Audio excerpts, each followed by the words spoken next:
میری زندگی کی ایسی کہانی جو آج اس معاشرے میں عام ہوتی جا رہی ہے سنانا چاہتی ہوں۔ ایک ایسی داستان جو روز میری روح کو گھائل کرتی ہے۔ اولاد کی خوشی سے محروم ہونے کے باوجود میں ایک خوبصورت ازدواجی زندگی گزار رہی تھی۔ سائم میرے شوہر میرا مان تھے، میری زندگی تھے۔ اولاد نہ ہونے کا طعنہ مجھے سارم نے کبھی نہیں دیا تھا۔ باجی مجھے فاریہ کے گھر جانا ہے، سائم بھائی چھوڑ دیں گے نا؟ میری چھوٹی بہن سعدیہ نے مجھ سے پوچھا۔ کیوں نہیں چھوڑیں گے بھائی، آخر جیجا جی ہے تمہارے۔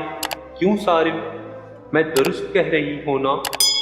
میری کیا مجال کہ ہوم منسٹر کے کسی حکم کی خلاف ورزی کر سکوں، سارم نے شوق ہوتے ہوئے مجھے کہا، اور مجھے سارم پر بہت پیار آیا۔ سارم، واقعی آپ بہت اچھے شوہر ہیں۔ ملکہ عالیہ کے ان تعریفی کلمات نے غلام کے خون کو سوا سیر بڑھا دیا۔ اب چلیں، اگر ملکہ و غلام کے درمیان گفتگو مکمل ہو چکی ہو تو، سعدیہ نے بیچ میں مداخلت کرتے ہوئے کہا۔ جی جی، اچھا، سعدیہ واپسی سارم کے ساتھ ہوگی یا پھر آٹو کر کے واپس آؤ گی؟ باجی یہ جیجا جی کس لیے ہیں؟ سعدیہ نے بھی شوخی کے ساتھ کہا۔ جی جیجا جی بوقت ضرورت ڈرائیور، خانسامہ، مالی، باڈی گارڈ، بس یوں سمجھو جیجا جی نہیں ہیں، ایک ایسا اینیمیشن کریکٹر ہیں جسے آپ جب چاہیں اپنے من پسند کردار میں ڈھال لیں۔ سارم نے ہاتھ باندھ کر کھل پن کے ساتھ آنکھیں نیچی کرتے ہوئے کہا۔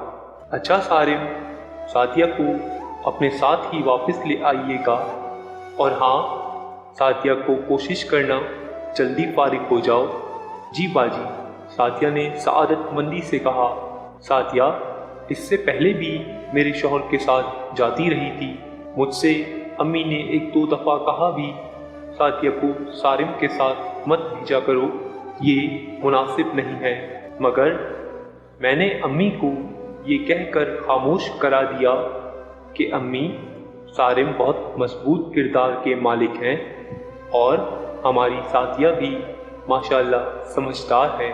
کوئی اور اگر مجھے کہتا کہ احتیاط کیا کرو تو میں بہت ترش جواب دیتی کہ یہ گندگی تمہاری آنکھوں اور دماغ میں ہے، تمہارے گھر کے مرد ایسا ہی کرتے ہوں گے۔ سارم سعدیہ کو ویسے ہی چاہتے ہیں جیسے کوئی بھائی اپنی سگی بہن کو چاہتا ہو، بلکہ شاید اتنا اعتماد سگے بھائی پر بھی نہیں کیا جا سکتا جتنا میں سارم پر کرتی ہوں، اور اگلی بندی اپنا منہ لے کر رہ جاتی۔ دن یوں ہی گزرتے رہے۔ سارم اور سعدیہ کے شوق جملوں کو سن کر میں بھی بہت محظوظ ہوتی تھی، اور کبھی کبھی تو ان کے درمیان ریفری کا کردار بھی ادا کرتی۔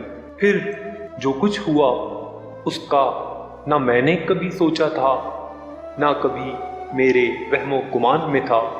اس دن لائٹ نہیں تھی، سارم اپنا موبائل گھر میں چھوڑ کر باہر گئے ہوئے تھے۔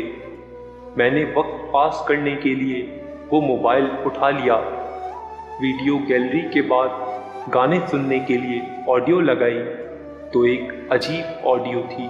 یہ آواز تو سعدیہ کی تھی، سعدیہ کے الفاظ تھے یا بم میں بتا نہیں سکتی۔ وہ سارم سے کہہ رہی تھی، سارم اب میں آپ کے سوا کسی سے شادی نہیں کر سکتی، مجھے آپ سے محبت ہو چکی ہے۔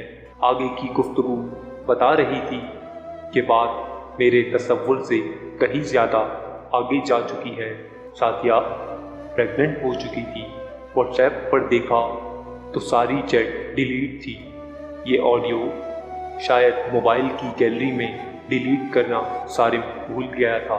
میں گمسم تھی، مجھ سے کہاں غلطی ہوئی، ان دونوں نے میرے اعتماد کو کیسے ٹھیس پہنچائی۔ سارم جب گھر میں داخل ہوا تو میں نے یہ آڈیو اس کے سامنے رکھ دی۔ سارم نے صاف لفظوں میں مجھ سے کہا، اچھا ہوا